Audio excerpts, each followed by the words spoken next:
आज का हमारा टॉपिक क्या है? Darwin theory. लास्ट लेक्चर में हमने डार्विन थ्योरी के 3 पॉइंट्स करे थे। सभी पॉइंट्स एक दूसरे से इंटरलिंक्ड है। सो आज हम डार्विन थ्योरी को फर्स्ट पॉइंट से करके इसको कंप्लीट करेंगे। आई होप सो कि आपने 3 पॉइंट्स लर्न कर लिए हों। और Darwin was the scientist who tell us about the evolution. Darwin को फादर ऑफ एवोल्यूशन बोला जाता है। डार्विन ने एवोल्यूशन के बेस पे जो प्रिमिटिव ऑर्गेनिजम्स थे, उनके जो न्यू ऑर्गेनिज्म है उनके अंदर ग्रेजुअली चेंजेस आई, तो न्यू ऑर्गेनिज्म का जो है बर्थ हुआ। तो डार्विन ने एवोल्यूशन के बारे में हम सबको बताया और उसने जो पॉइंट्स स्टडी किए उन पॉइंट्स के बेस पे बच्चे उसने एक थ्योरी बनाई, जिस थ्योरी के उसने 6 पॉइंट्स दिए और वो 6 पॉइंट में हर पॉइंट जो है एक दूसरे से इंटरलिंक्ड है। और सेकंड बात कि हर पॉइंट जो है वो प्रूव कर रहा है कि जो डार्विन ने बोला था वो सब सही है। तो everyone should seat with a practice notebook. Practice notebook आपके पास होनी चाहिए और साथ में आप साथ के साथ नोट करोगे। Right? Tanu, Yadeep, Upinder, Saurabh, Sarthak, all of you sit with a practice notebook और प्रैक्टिस नोटबुक के साथ आप साथ साथ लिखोगे। You are not allowed to change the language. जो भी कोई थ्योरी होती है बेटा, साइंटिस्ट ने जो थ्योरी दी होती है तो उसकी वर्डिंग पे हम चेंजेस नहीं कर सकते। और इस थ्योरी के पॉइंट्स भी इंटरलिंक्ड है। जैसे कि आपने इस थ्योरी को हाफ समझा हुआ है तो ये आपको क्लियर है कि इसके पॉइंट्स क्या है, इंटरलिंक्ड है। तो हम Darwin theory, Darwin was the father of the evolution, Darwin theory का फर्स्ट पॉइंट से स्टार्ट करेंगे। Within any population there is a natural variations. जितनी बार हम लिखेंगे उतनी ही बार हमारी प्रैक्टिस होगी। Within any population there is natural variations, right?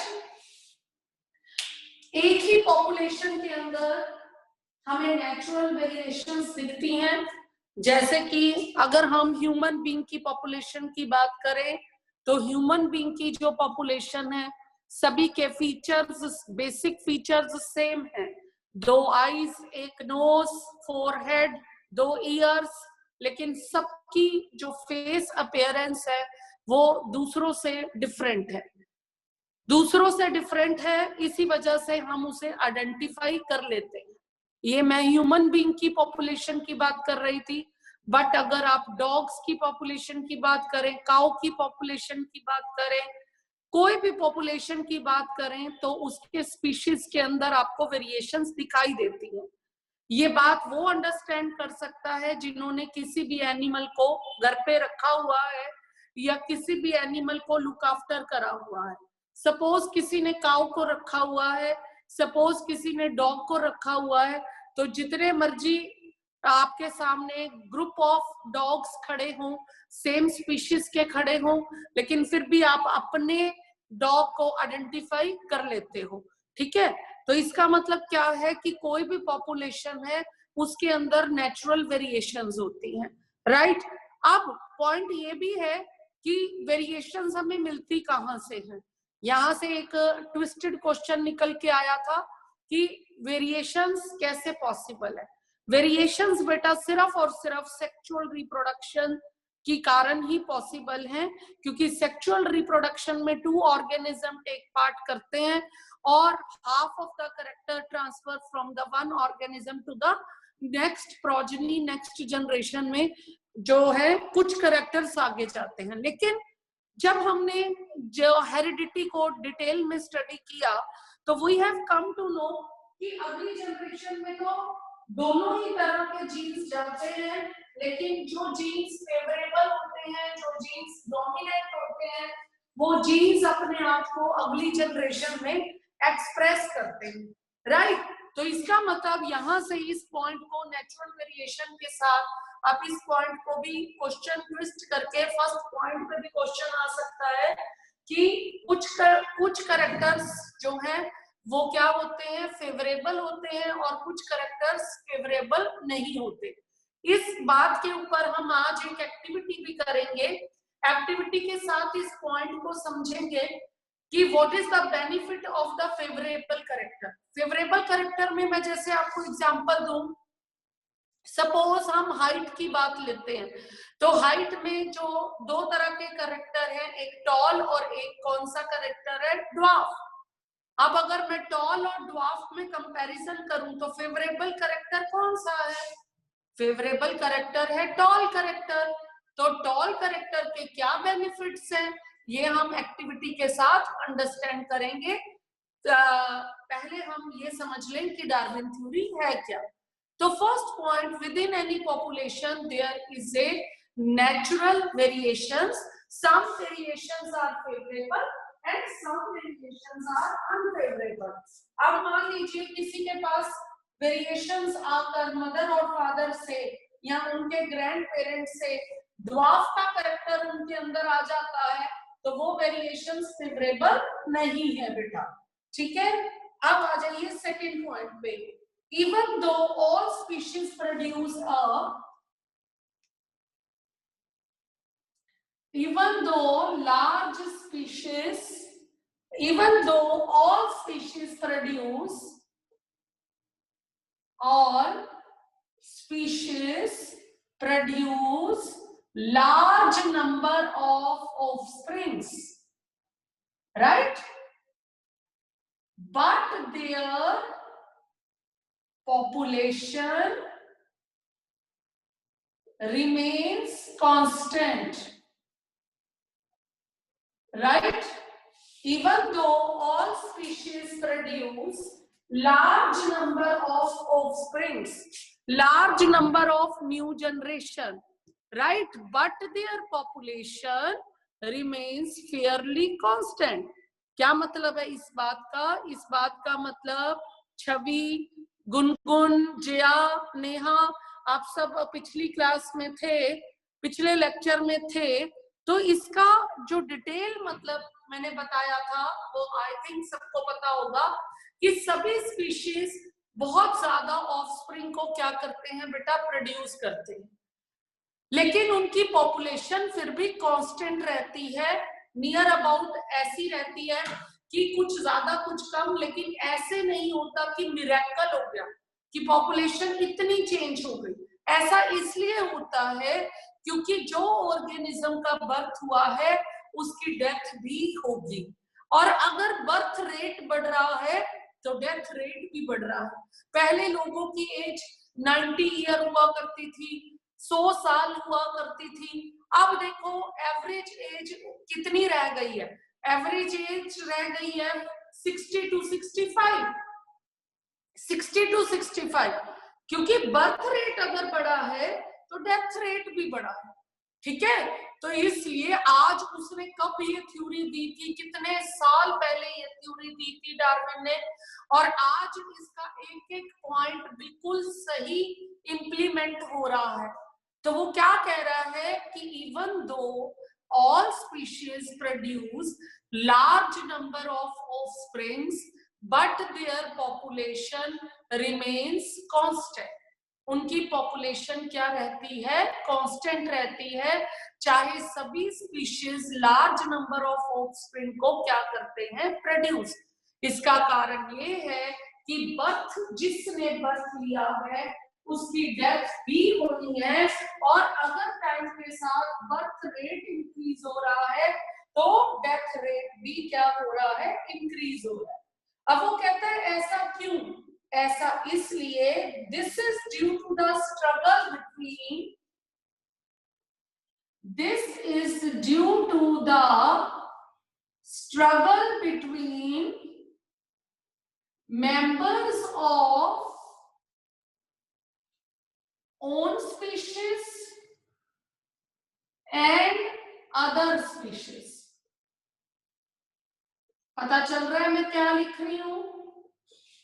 ऐसा इसलिए होता है कि उन्हें स्ट्रगल करनी पड़ती है अपनी स्पीशीज के साथ भी और दूसरी स्पीशीज के साथ भी स्ट्रगल करनी पड़ती है। ऐसा क्यों, किस लिए स्ट्रगल करनी पड़ती है? स्ट्रगल करनी पड़ती है फूड के लिए, शेल्टर के लिए और मेट के लिए। मेट मतलब रिप्रोडक्शन। मेट के लिए भी स्ट्रगल करनी पड़ती है, फूड के लिए भी स्ट्रगल करनी पड़ती है, शेल्टर के लिए भी उन्हें क्या करनी पड़ती है बेटा, struggle.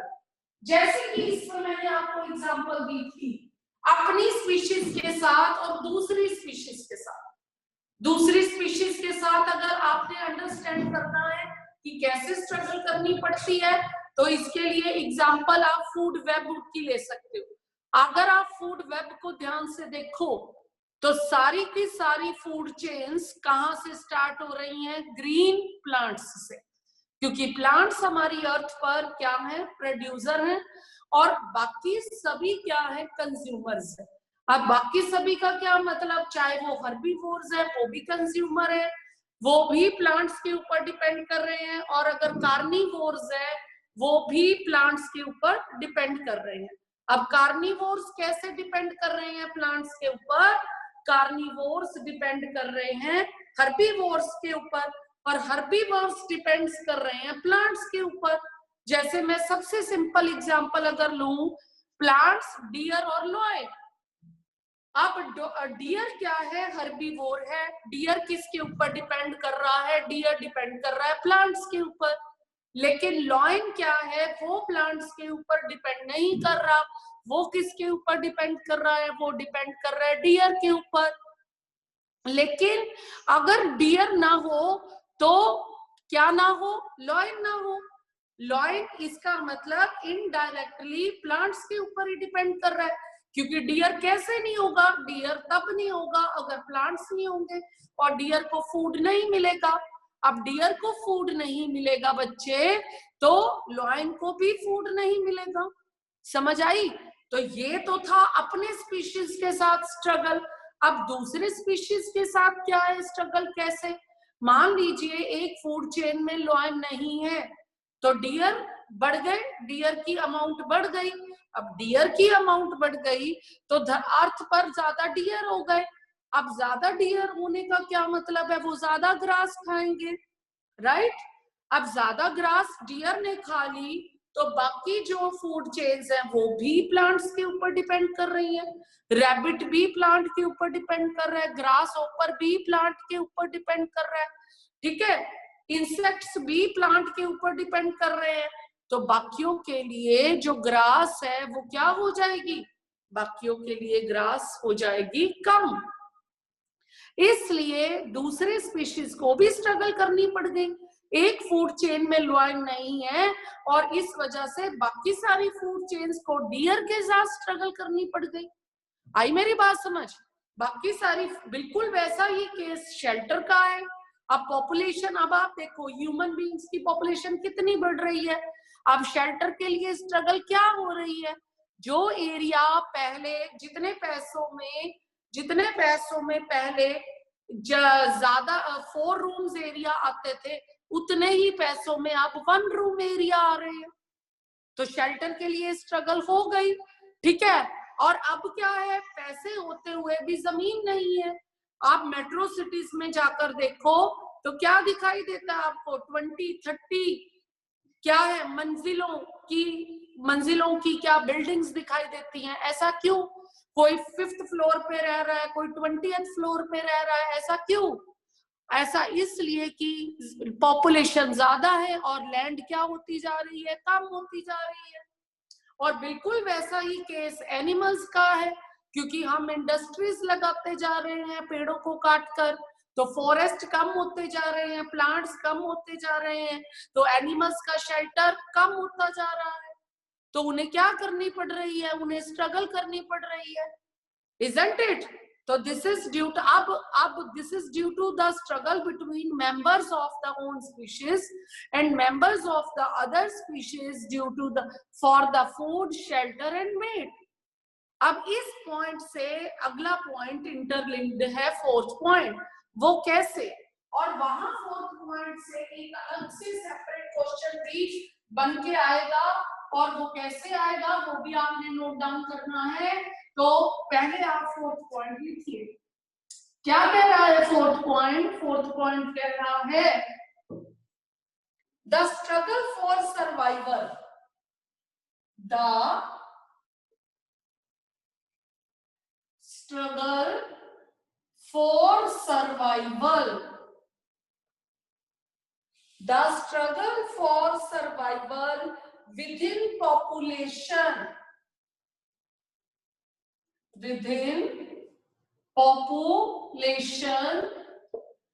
eliminate,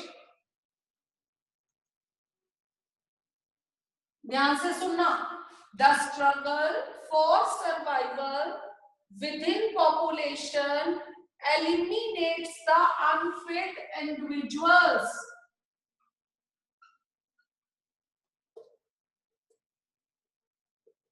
eliminates the unfit individuals, and the fit individuals possessing survive and reproduce, and fit individuals, एक minute, and fit individuals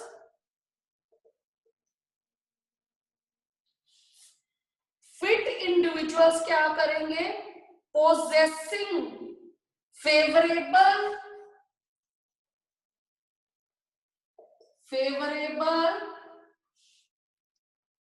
variations,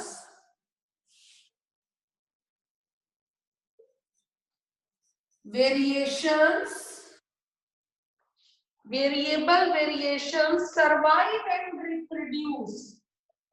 समझने वाला पॉइंट है ये बहुत ज्यादा। फिर से ध्यान से सुनो, the struggle for survival. Third point में क्या कह रहा था वो? थर्ड पॉइंट में वो ये कह रहा था कि उन्हें स्ट्रगल करनी पड़ती है। अब फोर्थ पॉइंट में वो क्या कह रहा है? उस स्ट्रगल में, जो स्ट्रगल उन्हें करनी पड़ती है अपनी पॉपुलेशन के साथ, दूसरों की पॉपुलेशन के साथ, उस स्ट्रगल में जो ऑर्गेनिज्म सक्सेसफुल नहीं होते वो एलिमिनेट हो जाते हैं, हट जाते हैं, मर जाते हैं, और जो फिट इंडिविजुअल्स होते हैं वो अपनी फेवरेबल वेरिएशंस को लेकर, अपने साथ लेकर सरवाइव भी करते हैं। अपनी फेवरेबल कैरेक्टर्स होने की वजह से वो सरवाइव भी करते हैं और उन्हीं फेवरेबल कैरेक्टर्स के साथ रिप्रोड्यूस करके अपनी नेक्स्ट प्रोजनी बनाते हैं। आई मेरी बात समझ? कैसे? इसको और ज्यादा क्लियर करने के लिए मैं यहाँ पर आपको एग्जाम्पल देती हूँ। एग्जाम्पल कैसी एग्जाम्पल है ये? ध्यान से सुनना कि एक ऐसी स्पीशीज थी एक ग्रीनलैंड एरिया में, जिनमें कुछ ऑर्गेनिज्म ऐसे थे जिनकी जो लेग्स थी वो लॉन्ग थी, जिनकी हाइट बड़ी थी, उनकी लेग्स क्या थी? लॉन्ग थी, लंबी लेग्स थी, ठीक है। और उसी स्पीशीज के कुछ ऐसे ऑर्गेनिज्म थे जिनकी जो लेग्स थी वो शॉर्ट थी, यानी कि जिनकी हाइट क्या थी? शॉर्ट थी। ध्यान से सुनना इस बात को। अब क्या हुआ, वो कैसे रहते होते थे? वो उस लैंड एरिया की ग्रास खाकर जिंदा रहते थे, शॉर्ट हाइट वाले भी और लॉन्ग हाइट वाले भी, राइट। लेकिन एक बार ऐसा हुआ कि वहां की जो ग्रास थी वो सारी की सारी स्पॉइल हो गई। किसी भी रीजन से वहां की जो ग्रास थी वो क्या हो गई? स्पॉइल हो गई। अब ग्रास स्पॉइल होने से फूड की डेफिशिएंसी हो गई। Got my point? Grass spoil होने से फूड की क्या हो गई बेटा? फूड की डेफिशिएंसी हो गई। अब फूड की डेफिशिएंसी होने से क्या हुआ? फूड की तलाश में वो स्ट्रगल करना शुरू हो गए। वो फूड की तलाश में सर्च करने के लिए स्ट्रगल करने लग गए वो सारी स्पीशीज, जिनकी लॉन्ग लेग्स थी वो भी और जिनकी शॉर्ट लेग्स थी वो भी। अब उस लैंड के इर्द गिर्द क्या था बेटा? छोटे छोटे ट्रीज लगे हुए थे, ठीक है, श्रब्स कह सकते हो आप उसको। जैसे मान लीजिए ये ग्रास, ये पूरा ग्राउंड है ग्रास का, अब ग्रास के ग्राउंड में से ग्रास खत्म हो गई, मैं यहाँ पर आपको ड्रॉ करके बताती हूँ। ये मान लीजिए आपका लैंड एरिया था जहां पर क्या लगी हुई थी, ग्रास लगी हुई थी, ठीक है, ये सारी ग्रास थी। अब यहाँ पर इस ग्रास को एज ए फूड को यूज कर रहे थे और अपने आप को जिंदा रख रहे थे, लॉन्ग लेग्स वाले भी और शॉर्ट लेग्स वाले भी। अब ये ग्रास क्या हो गई, स्पॉइल हो गई और इसकी बाउंड को अपना फूड के लिए भूखे मरने लगे और भूखे मरते मरते वो फूड की तलाश करने लगे। अब इस बाउंड्री के इर्द गिर्द क्या लगे हुए थे, श्रब्स लगे हुए थे, यानी कि ट्रीज लगे हुए थे, छोटे छोटे ट्रीज लगे हुए थे। अब छोटे छोटे जो ट्रीज लगे हुए थे जब वो दिखाई दिए तो जिन ऑर्गेनिज्म, उसी स्पीशीज के जिन ऑर्गेनिज्म की लेग्स क्या थी, उसी स्पीशीज के जिन ऑर्गेनिजम्स की लेग्स क्या थी, लॉन्ग थी, तो उन्होंने अपनी गर्दन को ऊपर करके, अपने मुंह को ऊपर करके उन पेड़ों के पत्तों को खींचना शुरू कर दिया और उन पेड़ों के पत्तों को मुंह की हेल्प से, गर्दन लंबी की हेल्प से, लेग्स लंबी की हेल्प से उन्होंने उसको पत्तों को तोड़कर अपना खाना बना लिया और पत्तों को तोड़कर उसको खाना शुरू कर दिया। अब जिनकी लेग्स शॉर्ट थी, जो छोटी हाइट के थे, उनका जो माउथ था, उनकी जो गर्दन थी, वो उन श्रब्स तक नहीं पहुंची, क्योंकि उनके पास कैसा करेक्टर था, उनके पास जो था वेरिएशंस तो थी, लेकिन उनके पास कैसी वेरिएशंस थी, अनफेवरेबल वेरिएशंस थी। उनके पास बेटा कैसी वेरिएशंस थी, अनफेवरेबल वेरिएशंस थी। अनफेवरेबल वेरिएशंस की वजह से उनके पास शॉर्ट लेग्स थी, शॉर्ट हाइट थी और अनफेवरेबल वेरिएशंस की वजह से उनका जो माउथ था, उनकी जो गर्दन थी, वो माउथ का जो हाइट की वजह से वो पेड़ तक ना पहुंच पाया। अब वो क्या हुआ, उनके पास फूड तो था लेकिन वो वहां तक रीच नहीं कर पाए, अपने ड्वार्फिज्म की वजह से, अपने अनफेवरेबल वेरिएशंस की वजह से वो वहां तक पहुंच नहीं पाए बेटा। और क्या हुआ बच्चे, कि वो भूख से मर गए। वो शॉर्ट हाइटेड स्पीशीज, उसी स्पीशीज की कैटेगरी की, अपनी शॉर्ट हाइट की वजह से वो क्या हो गई, मर गई। अब जो थे लॉन्ग हाइटेड, वो अनफेवरेबल कंडीशन में भी सरवाइव करे। अनफेवरेबल कंडीशंस कौन सी थी, अनफेवरेबल कंडीशंस थी ग्रास का खत्म होना। अनफेवरेबल कंडीशन कौन सी थी बेटा, ग्रास का खत्म होना। अब अनफेवरेबल कंडीशन में भी अपनी लॉन्ग हाइट का यूज करके, अपने फेवरेबल वेरिएशन का यूज करके वो क्या रहे, जिंदा रहे, प्लांट्स को खाकर वो जिंदा रहे और जिंदा रहकर उन्होंने अपने कैरेक्टर्स को जिंदा भी रहे, अपने फेवरेबल कैरेक्टर्स के साथ, अपनी फेवरेबल वेरिएशंस के साथ सरवाइव भी किए और रिप्रोड्यूस भी किए। समझ आई, सरवाइव भी किए और रिप्रोड्यूस भी किए। और रिप्रोड्यूस करने से जो अगली जनरेशन आई वो सभी की सभी लॉन्ग नेक वाली थी, लॉन्ग हाइट वाली थी और सभी के पास कौन से कैरेक्टर थे, फेवरेबल कैरेक्टर थे। अगर आप हिस्ट्री पढ़ो, इसकी एवोल्यूशन की हिस्ट्री पढ़ो, तो इस एग्जांपल से एक नई स्पीशीज का जन्म हुआ था। वो कौन सी स्पीशीज थी, जिराफ। वो कौन सी स्पीशीज थी बेटा, जिराफ का जन्म हुआ था। तो सभी अगली जनरेशन के जो ऑर्गेनिजम्स थे उनकी लॉन्ग लेग्स थी और उनकी लॉन्ग नेक थी। आई मेरी बात समझ।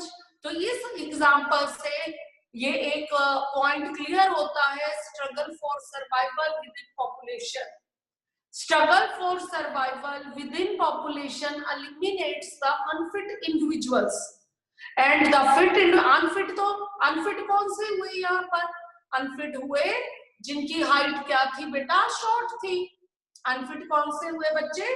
जिनकी शॉर्ट लेग्स थी, जिनकी शॉर्ट नेक थी, शॉर्ट लेग्स थी, वो एलिमिनेट हो गए नेचुरल तरीके से। किसी ने उन्हें मारा नहीं, अनफेवरेबल कंडीशन आने से वो अपने आप एलिमिनेट हो गए।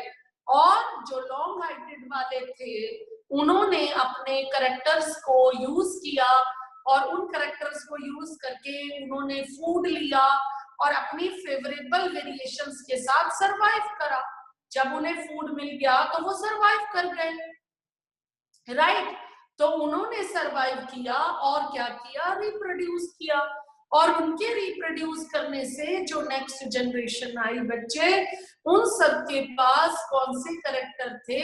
उन सब के पास फेवरेबल करेक्टर्स थे।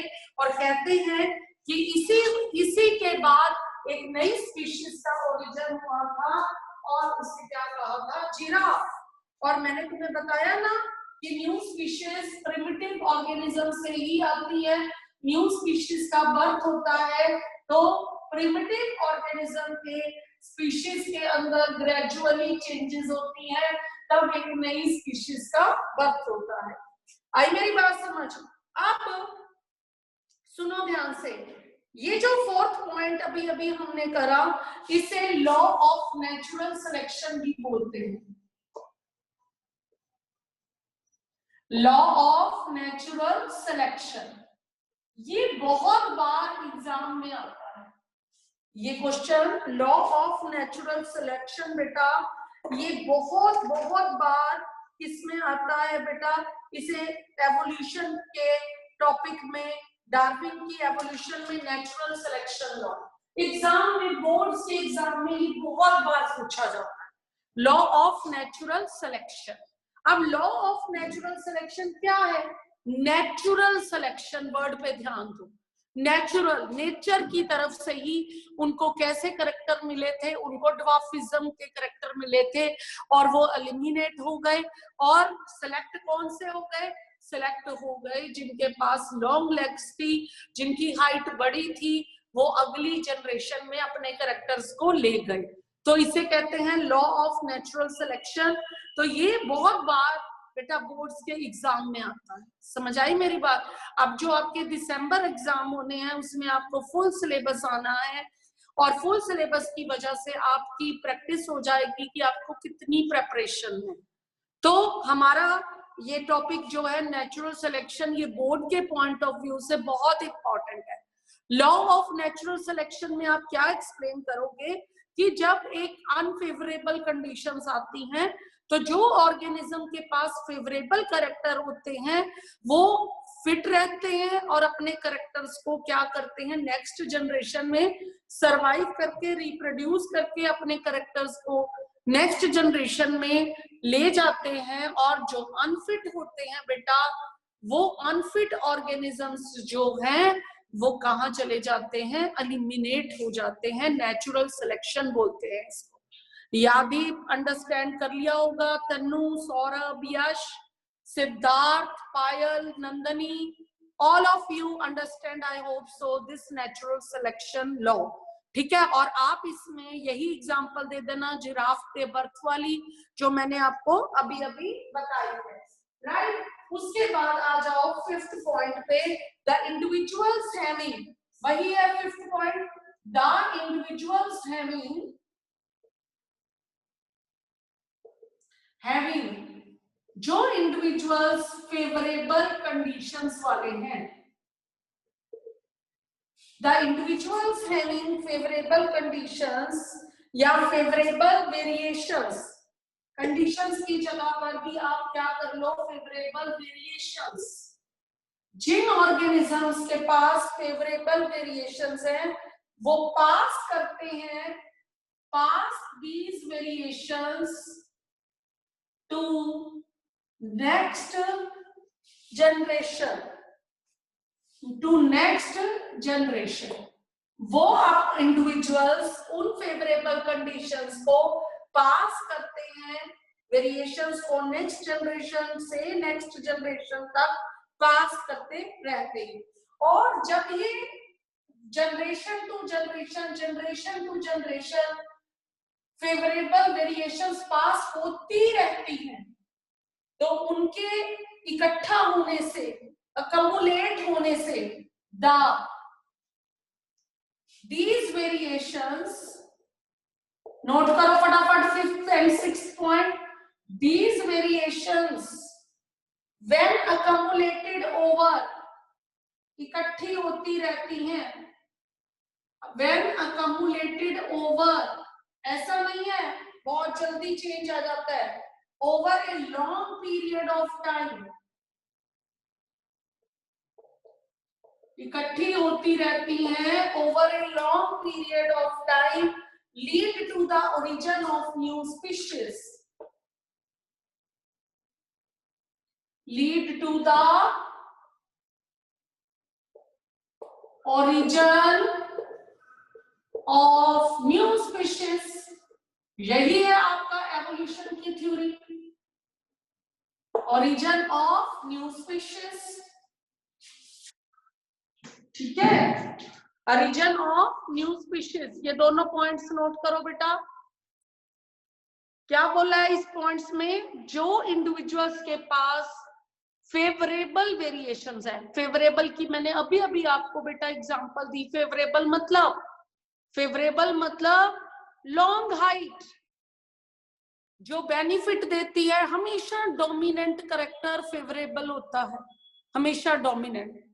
जो फेवरेबल वेरिएशंस हैं वो अगली जनरेशन में पास हो रही हैं और पास होती जा रही हैं, उससे अगली जनरेशन में और फेवरेबल, उससे अगली जनरेशन में और फेवरेबल, ठीक है, और फेवरेबल अगली जनरेशन में जाती जा रही है, इकमुलेट होती जा रही है। लॉन्ग पीरियड के बाद जब वो इकट्ठी होती जाती हैं, लॉन्ग पीरियड के बाद there is a origin of new species.